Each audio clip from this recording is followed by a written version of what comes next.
use of a model. Let me now try to explain both the concept of relative IC and the application of Aronhold-Kennedy theorem with the help of this model. In this model, as we see, we are talking of three rigid bodies in relative motion, namely one, which is the fixed link, two, this is this red body, and three, that is this blue body. So now 1 and 2 is connected by a revolute pair here, so immediately I locate the relative instantaneous center 1, 2 at this point.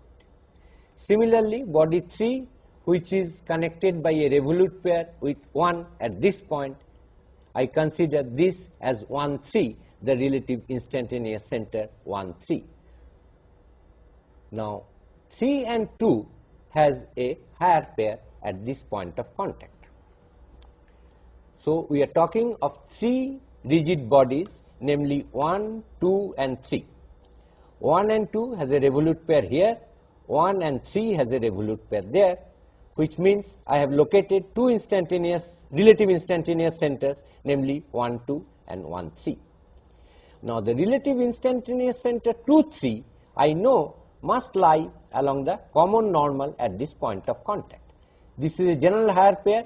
We have already discussed that in case of a general higher pair, the relative instantaneous centers, in this case between body 2 and body 3, that is I2, 3, must lie on this common normal. And we also know from Aronhold-Kennedy theorem that 1, 2, 1, 3 and 2, 3 must be collinear. That is how we determine the location of 2, 3 at the intersection of this common normal and this line joining 1, 2 and 1, 3. 1, 2, 1, 3 and 2, 3 must be collinear and 2, 3 must lie on this common normal. That determines this location 2, 3. So this is the relative instantaneous center 2, 3 between two moving bodies 2 and 3. By definition, at this instant, if I consider this point to be a point on body 2, that is this red link, or a point on body 3, that is this blue link, they have the same velocity. So as we will notice that around this configuration, these 2 points on body 2 and body 3 at the location of I2, 3 move with same velocity. However, these 2 points now, as we see, have moved differently. This is a point 2, 3 on body 2 and this is the point 2, 3 on body 3.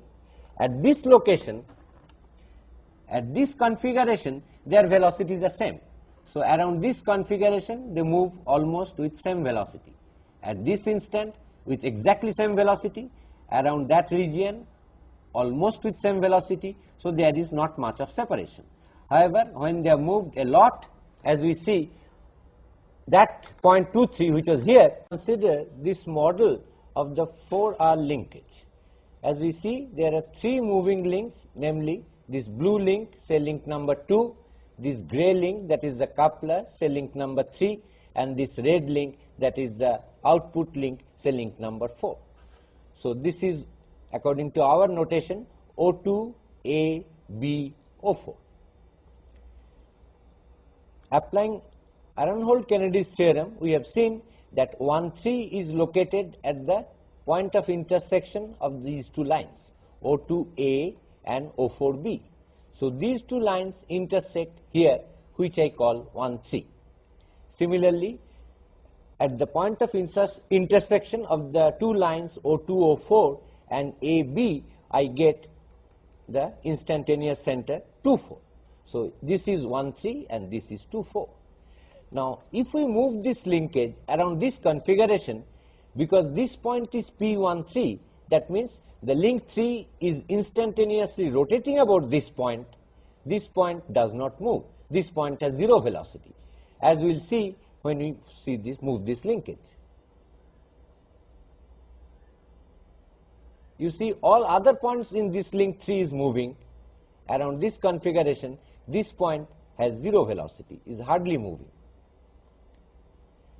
Now to see the significance of 2, 4, let me consider this point, a coincident point on link 2 and link 4. That means one point on link 2 and exactly just below this point a point on link 4. These 2 points on link 2 and link 4 at this instant has same velocity. That is why we call it 2, 4. And if we move this, you see this is the hole which was coincident with this P24.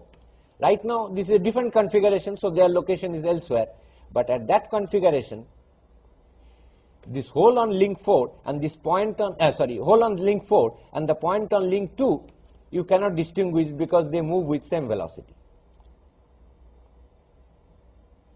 Here you can see them distinctly. This is the hole which was coincident with this point at this configuration. So around this configuration these 2 points, one belonging to body 2 and the other belonging to body 4, move with same velocity.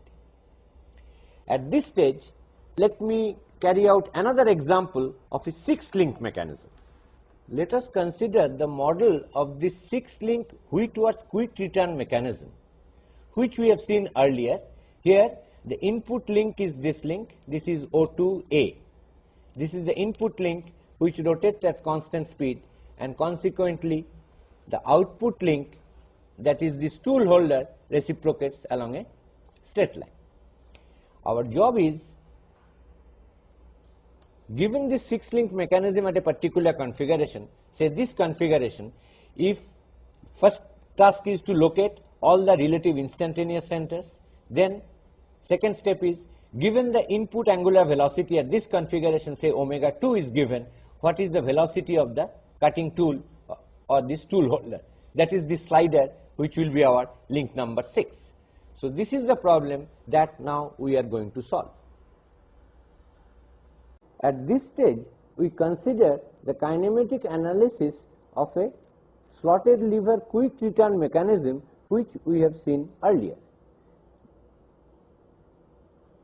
This is the slotted lever quick return mechanism used in shaping machines. In this mechanism, there are 6 links.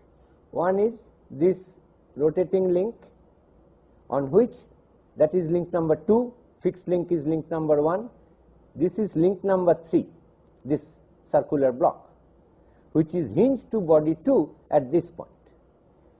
And this is link number 4, the slotted lever, this is link number 5, and this tool holder or the tool is the link number 6, which has a prismatic pair in the body number 1. Now as we see, as this mechanism moves, this particular point of body 2 or body 3 is always moving along the axis of this slot in body 4. So if we call this point, say A2 or A3, 2 coincident points, one belonging to body 2, other belonging to body 3, A2 and A3, they always remain coincident. But if we consider a point A4, which is instantaneously coincident with A2 and A3 at this instant, but belongs to this body 4, then A2, A3 always remain coincident, but A4 moves in a circle, but A2 and A3 is moving in a different circle. A4 is moving on a circle with this point as center. So A2, A3 always remain coincident, but A4, A2 and A3, they have relative movement. A4 is a point belonging to this slotted lever. Now so that is the concept of coincident points. A2 and A3 always remain coincident because this is the block center where body 3 is hinged to body 2. A4 is a coincident point belonging to body 4, which is going in a circle with this point as center and this as radius, whereas A2 and A3 are going on a different circle. So they always do not remain coincident.